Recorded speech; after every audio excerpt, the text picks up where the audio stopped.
우리 서로 인사하겠습니다. 샬롬, 샬롬, 반갑습니다. 여러분들 기도 덕분에 또 성원 덕분에 우리 가타말라 의료 성교를 잘 마치고 돌아왔습니다.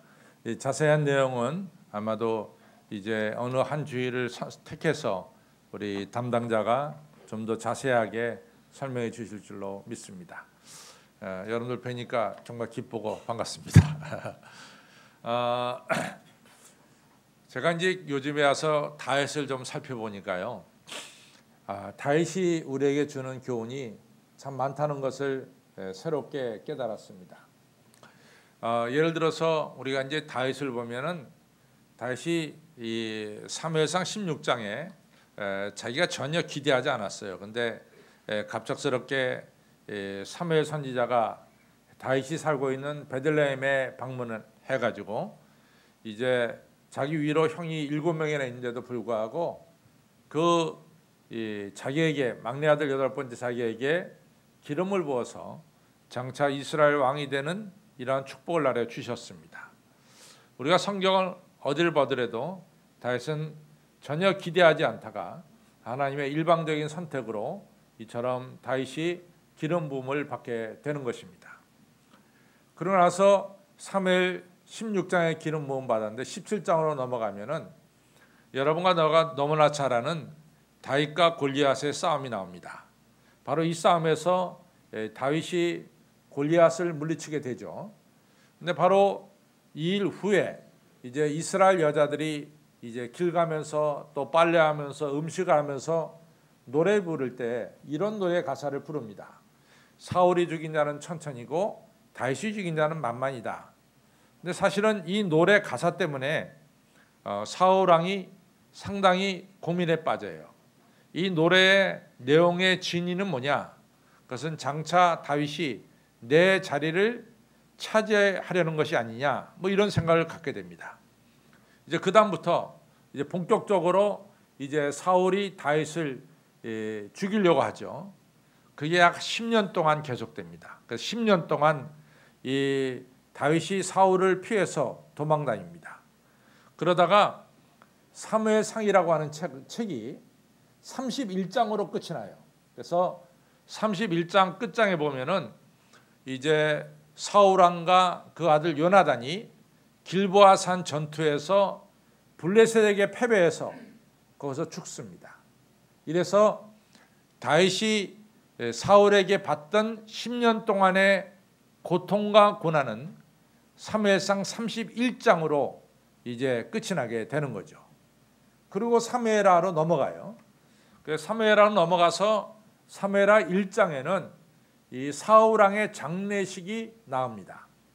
그리고 2장으로 넘어가서 다윗이 드디어 헤브론에서 유다 지파들의 옥립을 받아서 왕이 되는 거죠. 근데 우리가 여기서 정확하게 짚고 넘어가야 될 것은 뭐냐면은 이스라엘의 지파가 12지파예요. 12지파 중에서 다윗을 왕으로 세운 지파는 오직 한 지파, 유다 지파밖에 없습니다.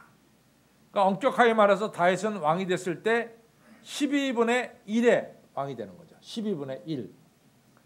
나머지 11지파는 이제 이 사울 왕의 아들 중에 이스보셋이라는 아들이 있어요. 이스보셋. 이스보셋을 11지파 사람들이 왕으로 옹립합니다. 사울 왕의 뒤로.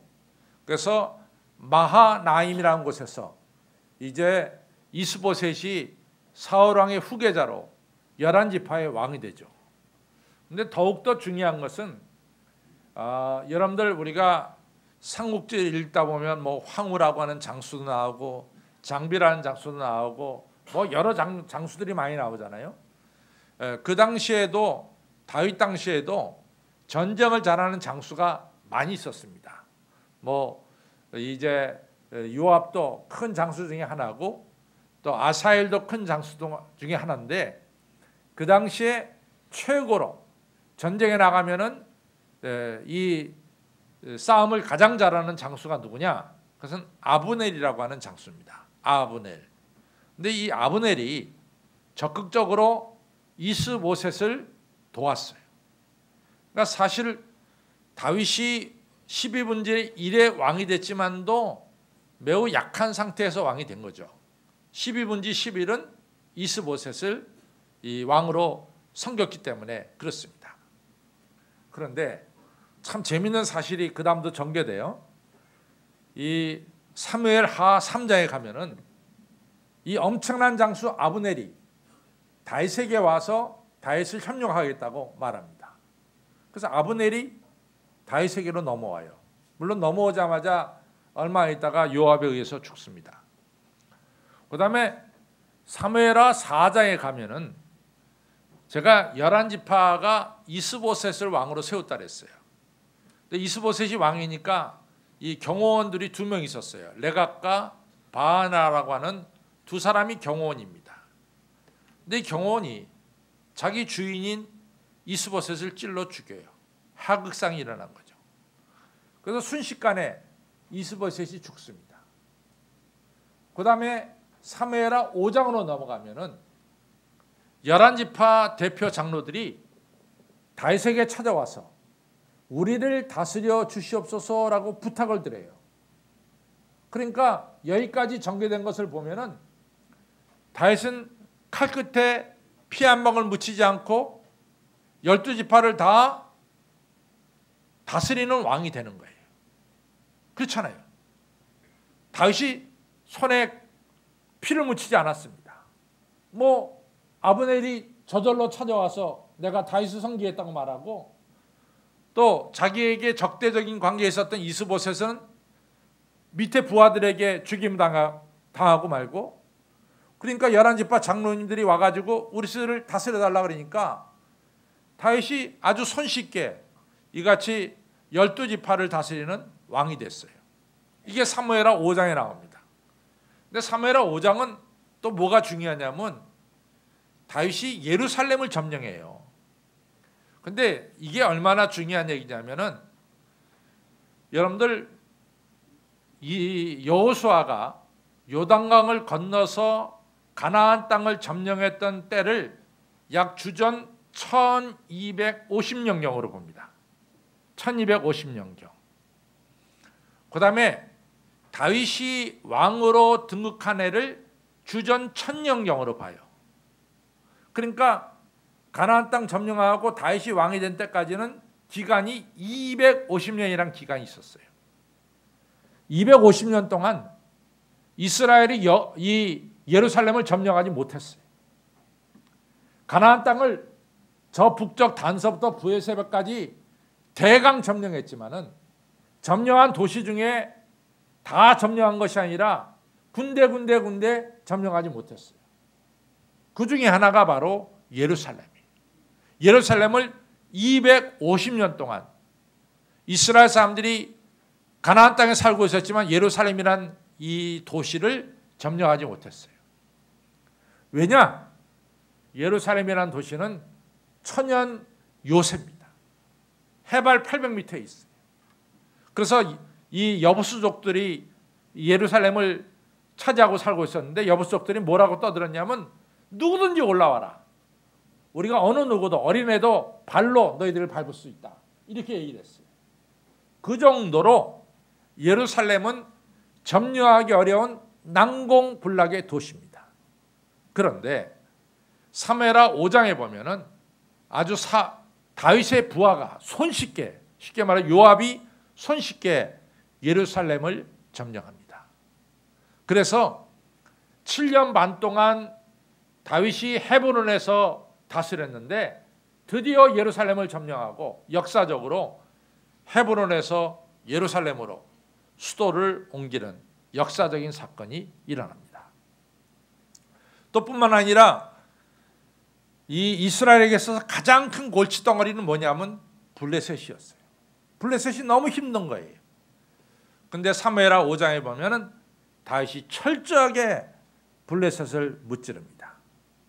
이처럼 어려운 난제들이 순식간에 하나, 둘, 셋씩 해결되는 거예요. 사무엘하 6장으로 넘어가면은 여러분들 이스라엘 사람들에게서 가장 중요한 게 뭡니까? 법궤 아니에요, 법궤. 이 법궤가 20년 동안 여기저기 지냈어요. 기라 여라림이라는 곳에서 20년 동안 방치됐습니다. 근데 이 법궤가 사무엘하 6장에서 드디어 기랏 여아림에서 예루살렘으로 옮겨지는 역사적인 일이 바로 사무엘하 6장에 일어납니다. 그래서 법궤가 예루살렘으로 들어와요. 그 다음에 사무엘하 7장은, 그 다음 장은 뭐가 그렇게 중요하냐면은 다윗과 하나님 사이에 계약이 맺어져요. 하나님께서 다윗에게 약속하기를 네 자손 대대로 이스라엘 왕위에 오를 자가 끊어지지 아니하리라. 아주 중요한 이야기를 합니다. 그래서 다윗의 후손은 앞으로 장차 왕이 되는 거예요. 그러니까 예수님이 다윗의 후손으로 오시게 되는 거죠. 그것이 사무엘하 7장에서 일어납니다. 사무엘하 8장으로 넘어가면은 이제 북쪽에 있는 나라들, 저 남쪽에 있는 에돔이란 나라들, 또 동쪽에 있는 모압이란 나라들, 주변의 나라들을 다윗이 다 점령하고 그들 나라로부터 조공을 받기 시작해요. 또 사무엘하 9장으로 넘어가면은 요나단의 아들 중에, 요나단의 아들이 무비보셋이라고 하는 아들이 있어요. 근데 그 아들이 이 피난 가다가 떨어뜨려서, 어렸을 때 떨어져 가지고 두 다리를 잘 못 쓰게 됩니다. 근데 이 무비보셋을 데려다가 다윗이 자비를 베풀어요. 자기 왕의 상에서 밥을 먹게 합니다. 그러고 나서 사무엘하 10장으로 넘어가면 이제는 아람이라고 하는, 시리아라는 나라를 점령하고 암몬을 갖다가 무찌릅니다. 바로 사무엘하 10장까지 다윗이 가지고 있던 모든 문제가 뭐예요? 술술 풀렸어요. 거침이 없이 다윗이 모든 문제가 풀려나간 것을 알게 됩니다. 적어도 사무엘하 10장 끝에 다윗은 천하를 다스리는 대왕이 됐어요. 다윗에게는 거칠 것이 없게 됐습니다. 아마 인생으로 보면 다윗에게 있어서 사무엘하 10장 끝 혹은 11장 초는 인생의 최고의 정점에 서 있을 때가 바로 사무엘하 10장 끝이고 사무엘하 11장 초반이 되리라고 생각합니다. 그런데 참 중요한 일이 벌어졌어요. 사무엘하 11장, 다윗이 인생의 최고의 정점에 서 있을 때 다윗은 바로 우리아의 아내 밧세바를 건드립니다. 그리고 우리아를 전쟁터에 나가서 죽게 합니다. 다윗이 인생의 최고의 정점에 섰을 때 다윗은 그의 인생에서 가장 치명적인 죄를 범하게 되는 겁니다. 사무엘하 12장에서 나단이 찾아가서 말하기를 다윗 왕이요, 당신이 우리아의 철을 빼앗아 오고 우리아를 전쟁터에서 죽인 이러한 죄는 당신이 바로 하나님을 업신여기기 때문에 그렇습니다. 업신여기기 때문에 그렇습니다. 따라서 앞으로 당신의 집안에는 칼날이 그치지 않을 것입니다. 이렇게 돼가지고 아시다시피 큰아들 암논이 자기 누이 동생 다말을 건드리죠. 또 이 압살롬이 자기의 형 암논을 죽이죠. 나중에 솔로몬이 자기의 형 아도니아를 죽입니다. 이처럼 다윗의 집안에 계속해서 불행한 일이, 비극적인 일이 계속돼서 일어나고 있습니다. 여기서 우리가, 제가 이같이 다윗의 쭉 이야기를 여러분들에게 전한 것은 우리가 분명한 사실을 발견할 수가 있어요. 그것은 뭐냐? 다윗이 하나님을 경외할 때 모든 일들이 뭐예요? 술술 풀려나갔어요. 모든 일이 어려움 없이 풀려나갔어요. 그랬잖아요. 유다 지파 하나의 왕밖에 안 됐지만은 11지파 장로들이 와서 우리의 왕이 되어달라고 얘기해서 12지파의 왕이 됩니다. 250년 동안 차지하지 못했던 예루살렘을 차지합니다. 모든 일들이 다윗이 하나님을 경외할 때는 술술 풀려나갔어요. 근데 반대로 다윗이 하나님을 업신여길 때는 그 집안에 칼날이 그치지 않는 어려운 일이 생겨난 것을 보게 됩니다. 사람은 이상하게도요, 인생의 정점에 섰을 때가 가장 위험해요. 다윗이 인생의 정점에 섰을 때 그는 하나님을 무시하기 시작했어요.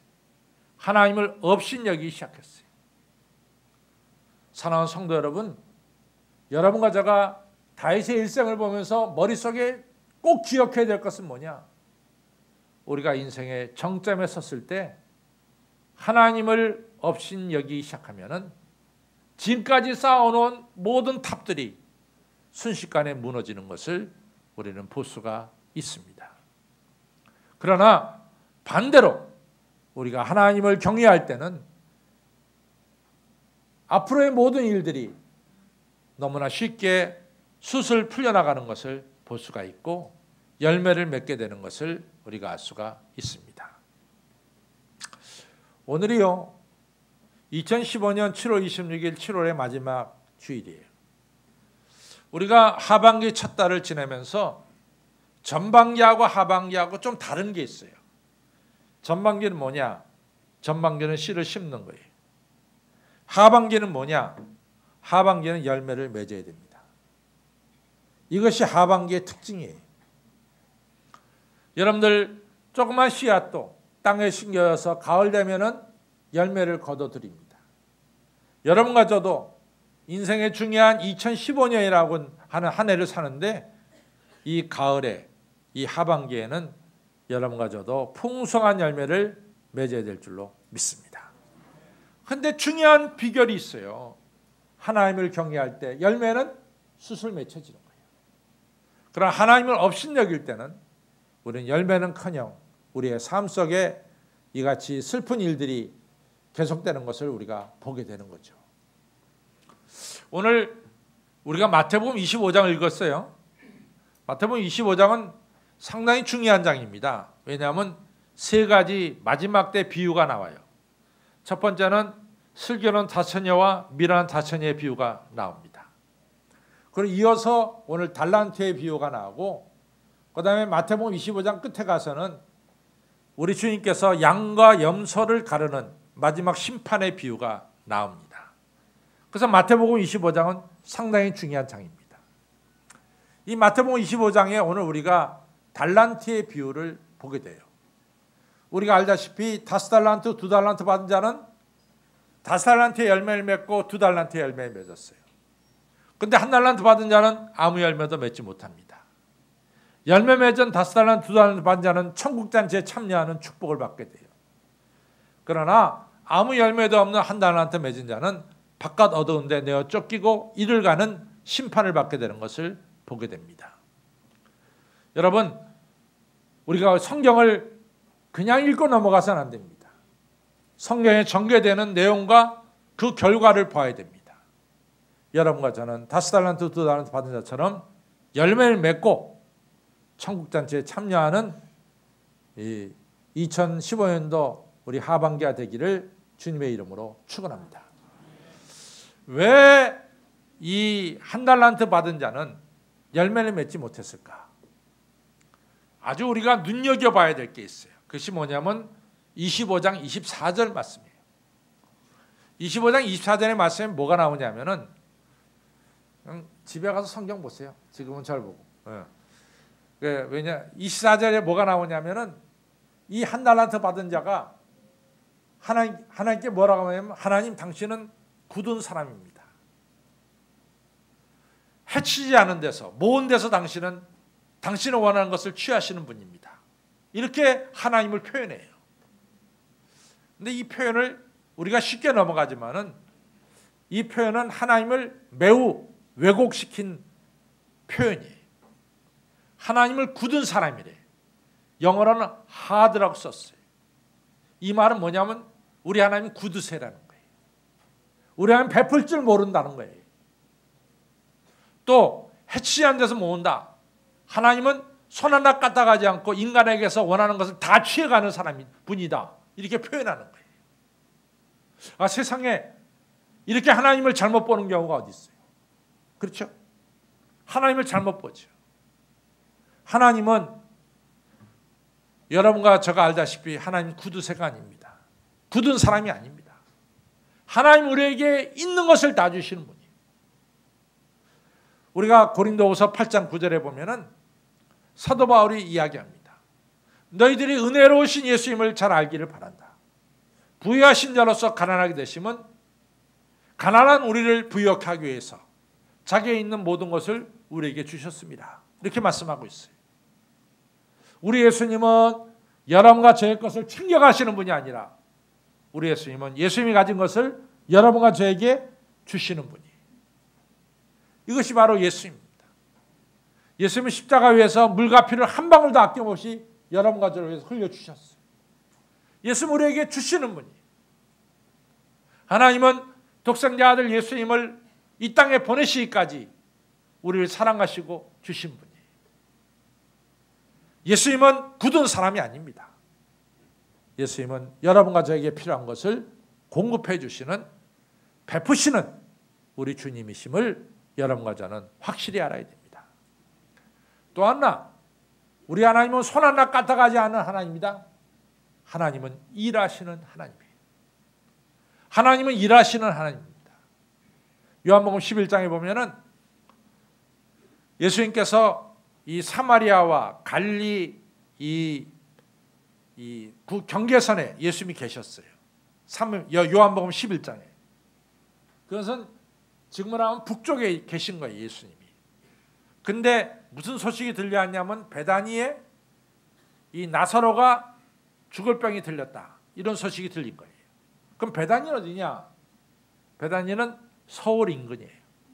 그러니까 북부 지방에 계셨는데 서울 중부지방에서 살고 있던 나사로가 죽을 병이 들렸다는 거예요. 그러니까 예수님께서 제자들에게 가자, 베다니로 내려가자, 유대지방으로 내려가자 그랬어요. 그랬더니 제자들이 뭐라고 말하냐면 예수님 갈 수 없습니다. 우리가 조금 전에 유대지방에서 일로 오지 않았어요? 우리가 유대지방에 있을 때 유대 살아 있는 사람들이 예수님 우리를 향해서 돌을 던져 죽이려고 하지 않았습니까? 근데 어째 또 이 돌을 던지는 그곳으로 가시려고 합니까? 그때 예수님 뭐라고 말씀합니까? 지금 낮이 아니냐? 지금 해가 떠 있지 않느냐? 하나님은 지금도 일하지 않느냐? 그러니까 우리가 일하러 가야 된다. 우리 예수님은 손 하나 까딱하지 않은 분이 아니라 우리 예수님은 친히 자기의 몸을 십자가에 못 박아 죽게 하기까지 희생하시고 헌신하시는 분이 바로 우리 예수님이십니다. 여러분, 중요한 것은 우리 하나님을 잘 알아야 돼요. 우리 하나님 오늘도 우리에게 필요한 것을 주시는, 우리에게 공급하시는 하나님이시고 우리 하나님 지금 이 시간도 일하시는 하나님이에요. 하나님은 절대로 굳은 분이 아니라, 하나님은 절대로 손 하나 까딱하지 않는 그런 분이 아니라 하나님은 우리에게 필요한 것을 공급하시고 일하시는 하나님이십니다. 이 한 달란트 가진 자가 하나님을 잘못 알았어요. 그렇기 때문에 아무것도 하지 않은 거예요. 여러분, 이 다윗이 인생의 정점에 섰을 때 하나님을 잘못 알았어요. 인생의 정점에 섰으니까 자기 마음대로 해도 되는 줄 알았어요. 하나님 무시했습니다. 그 결과 다윗의 가정에 칼날이 들어오기 시작했고, 오늘 한 달란트 가진 자는 자기가 있는 것까지 빼앗기는, 그리고 바깥 얻은 데 내어 쫓기는 이런 심판을 받게 된 거죠. 반대로 2달란트, 5달란트 받은 자는 어떻게 됐습니까? 일시키는 하나님을 알았어요. 그러니까 2달란트, 5달란트 받자마자 나가서 일해서 5달란트, 2달란트 남겼습니다.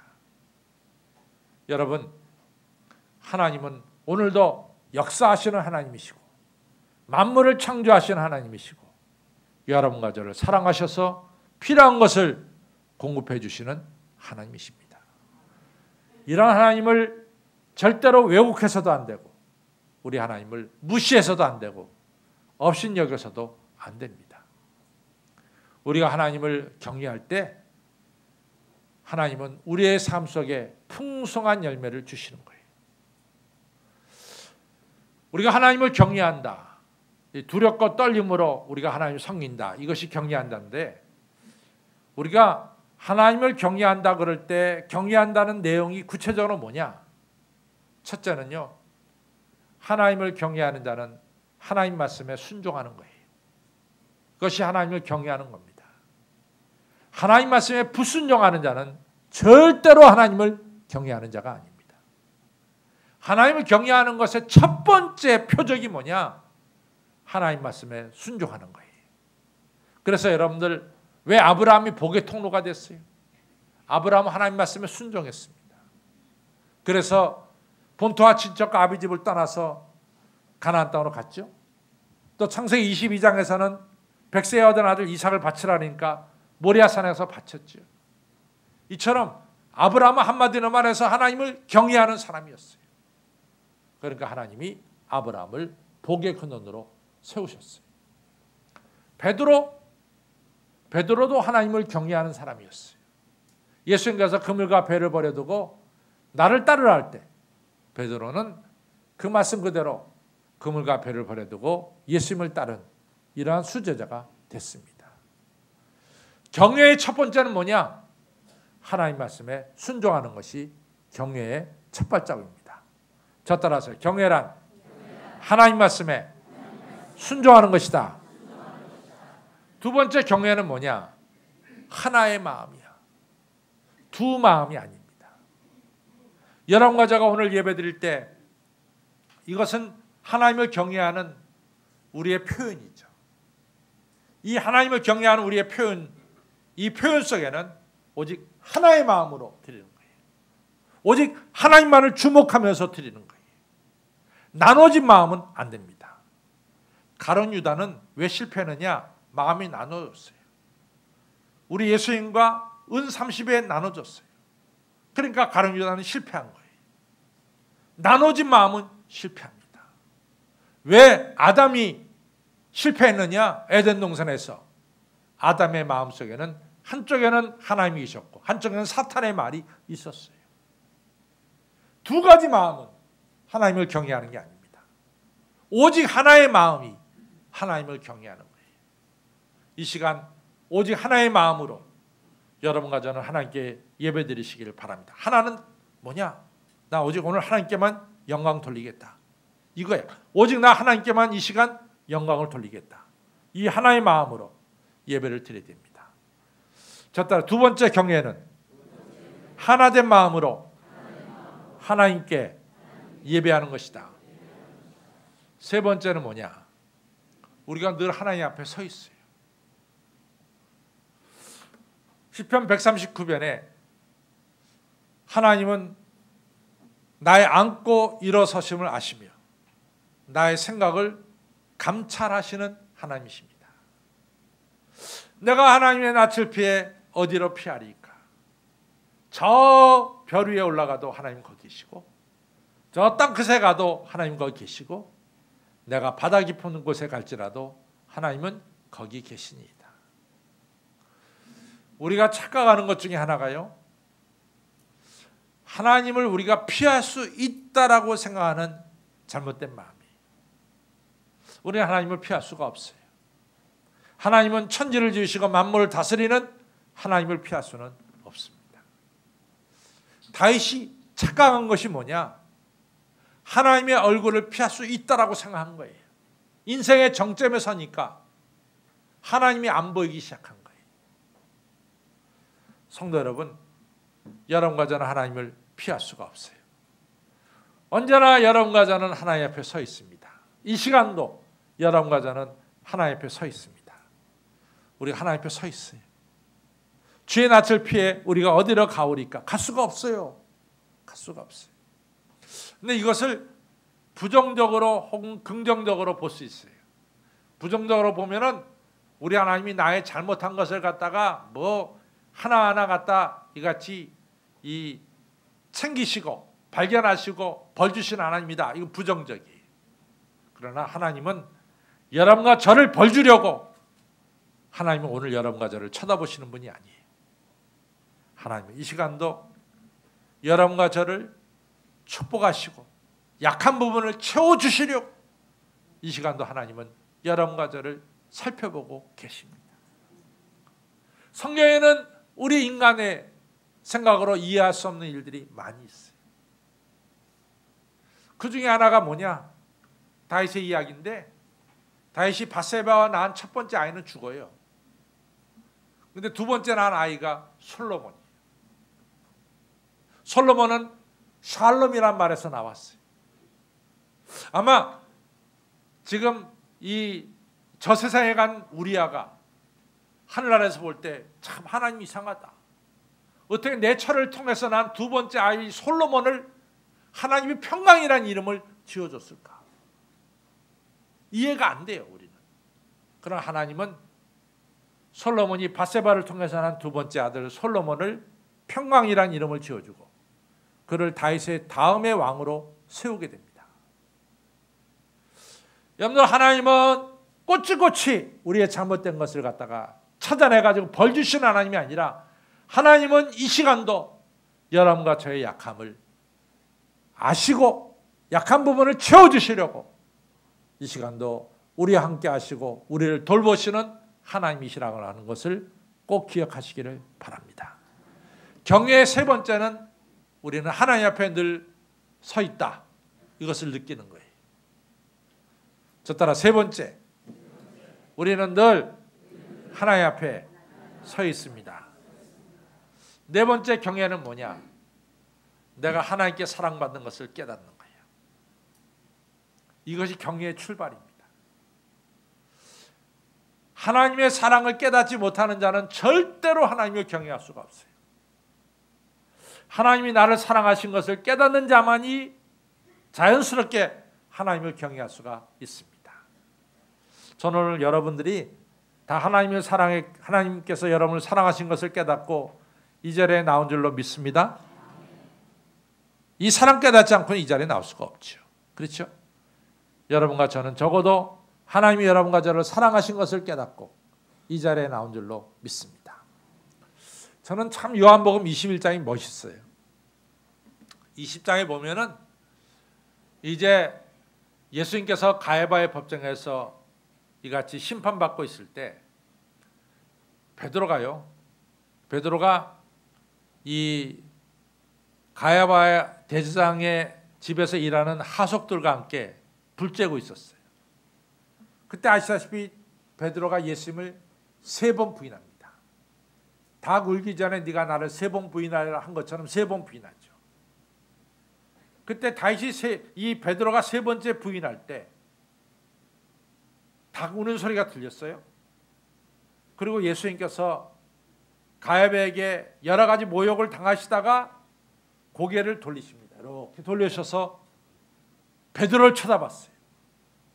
그때 베드로와 예수님의 눈이 부닥쳤어요.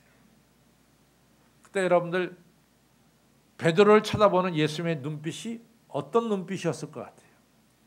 고 봐라, 너 내가 얘기한 대로 3번 부인했지? 이런 눈빛이 아닙니다. 예수님의 눈빛은 3번 부인한 베드로를 긍휼히 여기시고 용서하시고 사랑하는 눈빛이었어요. 베드로가 그 사랑을 깨닫고 나서 가만히 있을 수 있어요?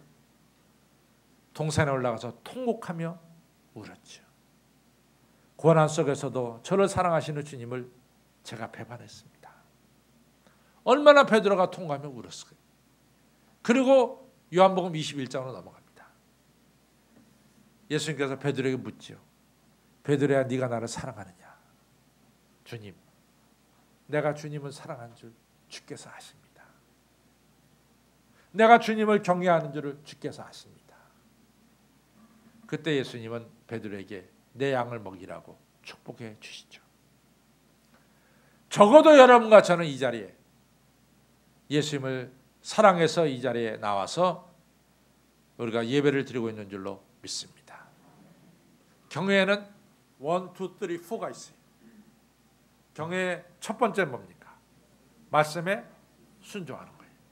경외의 두 번째는 뭡니까? 하나된 마음으로 예배드리는 거예요. 경외의 세 번째는 뭡니까? 하나님께서 이 시간도 나를 보고 계시다. 하나님 앞에 서 있는 거죠. 네 번째가 뭡니까? 하나님을 우리가 사랑하는 거예요. 이것이 경외의 하나, 둘, 셋, 넷입니다. 잊지 마세요. 첫 번째가 뭐라고요? 두 번째가 뭐죠? 하나된 마음으로 하나님 섬기는 거죠. 세 번째가 뭐죠? 우리가 하나님 편 늘 서 있는 거예요. 네 번째가 뭡니까? 하나님을 사랑하는 겁니다. 이 네 가지를 가지고 우리가 하나님을 경외할 때 하나님께서 주시는 축복은 풍성한 열매를 주시는 거예요. 풍성한 열매를 주시는 거예요. 우리가 한번 엄격하게 우리가 한번 좀 따져봅시다. 여러분들이 노력해서 얻은 결실과 하나님이 축복으로 주신 결실과 어느 게 더 커요? 많은 사람들이요, 자기가 노력하면 결실이 많은 줄 알아. 착각하지 마세요.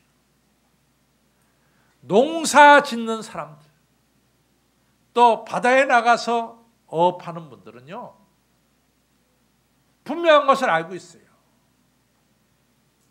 가을에 가을거지하고 바다에 가서 고기를 건지는 일은 뭐 자기들의 기술이 뛰어나고 배가 뛰어나고 그런 게 아니라는 것을 잘 압니다. 그렇기 때문에 농사 짓는 사람들하고 배를 가지고 대에 나간 사람들 치고 신을, 하나님 외에 여러 가지 신을 섬기지 않는 사람들이 없어요. 사랑하는 성도 여러분, 만물을 지으신 하나님을 경외할 때 여러분의 삶 속에 풍성한 열매를 허락하시는 것을 믿으시기 바랍니다. 하나님이 경외하세요. 풍성한 열매를 주십니다.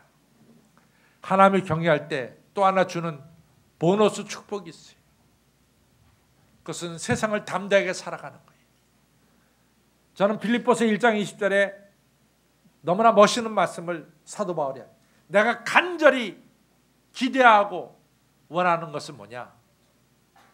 내 인생을 통해서 하나님을 부끄럽게 하지 아니하고 내가 우리 주님을 영화롭게 하는 것입니다. 내가 간절한 기대와 소망이 뭐냐? 그것은 언제든지 나의 삶을 통해서 우리 주님을 부끄럽게 하는 것이 아니라 우리 주님을 영화롭게 하는 것이 나의 소원이다. 내가 죽어도 주의 영광을 위해 죽고 살아도 내가 주의 영광을 위해 산다. 사도 바울이 이같이 하나님을 경외하니까, 우리 예수님을 경외하니까 담대하게 나는 죽든지 살든지 내 몸을 통해서 주님을 영화롭게 하기를 원한다. 얼마나 담대해지는지 모릅니다. 우리가 하나님을 경외하면 우리가 죄를 능히 이길 수 있어요. 다윗이 하나님이 없으시기 때문에 죄를 범했지, 다윗이 하나님을 경외했을 때는 죄를 범하지 않았습니다. 이 출애굽기 1장 17절에 이 시브라 보아라고 하는 이 산파가 바로가 아이를 죽이라 하는데 아이를 안 죽여. 생명을 죽이지 않고 생명을 살려요. 왜 그러냐? 성경은 분명히 이유를 말하고 있습니다. 시브라 보아가 하나님을 경외하였더라. 우리가 하나님을 경외할 때 우리는 생명을 살립니다. 하나님을 경외할 때 세 번째 주는 축복이 뭐냐? 오늘 5달란트 2달란트 받은 자에게 천국잔치에 참여할 것이라 그랬고, 있는 자는 더 받게 될 것이라고 하는 축복을 받게 됩니다. 성도 여러분, 2015년에 열매를 맺어야 되겠어요. 그렇죠? 2015년에 열매를 맺어야 되겠습니다. 하나님을 경외하셔서 풍성한 열매를 여러분들 개개인의 삶 속에, 여러분들 가정에, 여러분들 사업장에, 그리고 우리 한신교회 풍성한 열매를 맺기를 주님의 이름으로 축원합니다. 기도하겠습니다. 아버지 하나님 감사합니다. 2015년 저희들이 하반기를 지내면서 열매 맺기를 소원합니다. 다윗이 하나님을 경외할 때 풍성한 열매를 맺었지만 다윗이 하나님을 업신여길 때 그의 가정에 칼날이 끊이지 않았습니다. 아버지 하나님, 저희들이 인생의 정점 최고의 순간에 섰다 할지라도 교만하지 않게 해주시고 겸손하게 해주시고 하나님을 경외하게 하여 주시고 말씀에 순종하고 하나된 마음으로 하나님을 섬기며 늘 하나님 앞에 서 있음을 인식하며 우리 주님을 사랑하며 하나님을 경외하는 저희 모두가 되게 하여 주옵소서. 감사하며 예수님의 이름으로 간절히 기도를 쌓옵나이다. 아멘.